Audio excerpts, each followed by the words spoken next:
Hello প্রান্তিক খামারি ভাই বোনেরা, আসসালামু আলাইকুম। আশা করি আপনি সবাই ভালো আছেন, সুস্থ আছেন। আমি আল্লাহর মতো ভালো আছি, সুস্থ আছি।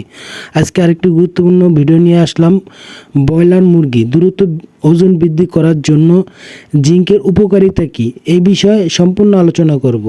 মুরগির ওজন কম আসছে কিংবা ফার্মে হঠাৎ করে ডায়রিয়া বা পা দুর্বল হওয়ার সমস্যা দেখা দিচ্ছে। আজকের ভিডিওতে আমরা কথা বলবো ব্রয়লার খামারের অন্যতম জাদুকরী ওষুধ জিঙ্কের ভূমিকা নিয়ে। কখন, কিভাবে এবং কেন এটি আপনার মুরগিকে খাওয়াবেন, সবটাই জানতে ভিডিওটি শেষ পর্যন্ত দেখুন। চলেন মূল আলোচনা যাওয়া যাক। খামারি বন্ধুরা, জিঙ্ক কোনো সাধারণ ওষুধ নয়, এটি একটি জরুরি মিনারেল বা মুরগির শরীরে একের পর এক গুরুত্বপূর্ণ কাজ করে। চলেন কাজগুলো কি কি সম্পূর্ণ বিস্তারিত আলোচনা করি। দ্রুত দৈহিক বৃদ্ধি ও ওজন বাড়ানো। জিঙ্ক মুরগির হজম ক্ষমতা ও প্রোটিন দ্রুত বাড়ায়, ফলে মুরগি যা খায় তা শরীরে ভালো মতো লাগে এবং দ্রুত ওজন বৃদ্ধি পায়। 2. রোগ প্রতিরোধ ক্ষমতা শক্তিশালী করা। জিঙ্ক মুরগির শরীরে ইমিউনি সিস্টেমকে চাঙ্গা রাখে, ফলে ঠান্ডা লাগা, ভাইরাস বা ব্যাকটেরিয়া আক্রমণ থেকে মুরগিকে রক্ষা করে। 3. হাড় ও পালকের স্বাস্থ্য রক্ষা। অনেক সময় ব্রয়লার মুরগির পা বাঁকা হয়ে যাওয়া বা পা দুর্বল হয়ে সমস্যা দেখা যায়। জিঙ্ক হাড় মজবুত করে এবং নতুন পালক গজাতে সাহায্য করে। 4. পেটের সমস্যা, পাতলা পায়খানা দূর। মুরগির অন্ত বা পরিপাকতন্ত্রকে সুস্থ রাখতে জিঙ্ক দারুণ কাজ করে। এটি ডায়রিয়া ও পাতলা পায়খানা ঝুঁকি কমিয়ে দেয়।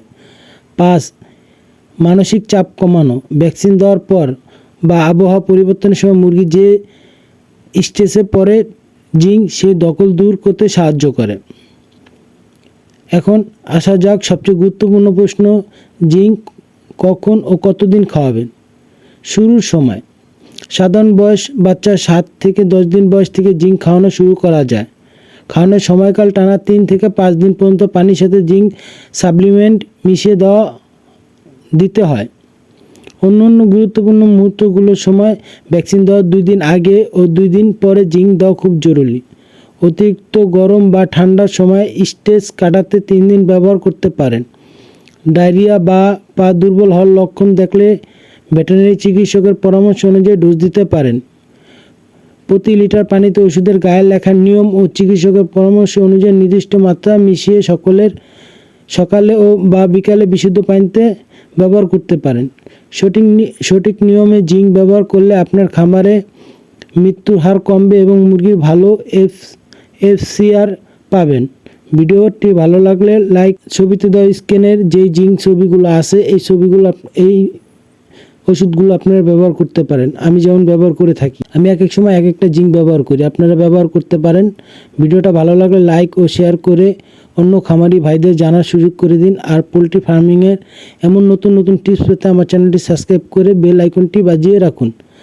ধন্যবাদ। আজকে ভিডিও পর্যন্ত। সবাই ভালো থাকবেন, সুস্থ থাকবেন। আসসালামু আলাইকুম।